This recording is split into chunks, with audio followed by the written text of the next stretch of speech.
মাগুরা শহরের পশু হাসপাতাল পাড়ার ছায়াবিথি সড়ক এলাকা থেকে ভজন কুমার গুহ নামে এক ব্যক্তির গলাকাটা মরদেহ উদ্ধার করেছে পুলিশ। শনিবার রাত 11টার দিকে তার মরদেহ উদ্ধার করা হয়। ওই ব্যক্তি এলাকাটির বাসিন্দা সন্তোষ কুমার গুহের ছেলে।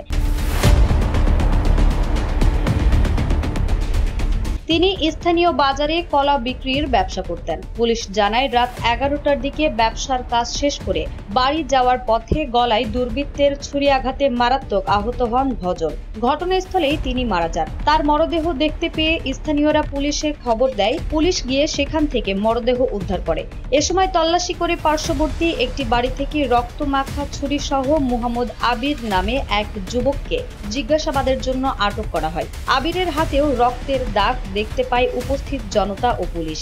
আবির ওই এলাকার মৃত হান্নান বিশ্বাসের ছেলে। পুলিশ ভ্যানে আবির উত্তেজিত অবস্থায় অকথ্য ভাষায় গালাগালি দিচ্ছিল। কি কারণে এ হত্যাকাণ্ডের ঘটনা ঘটেছে সে সম্পর্কে আটককৃতকে জিজ্ঞাসাবাদের পরে বিস্তারিত জানানো হবে বলে জানিয়েছেন মাগুরা সদর থানার ওসি আইয়ুব আলী।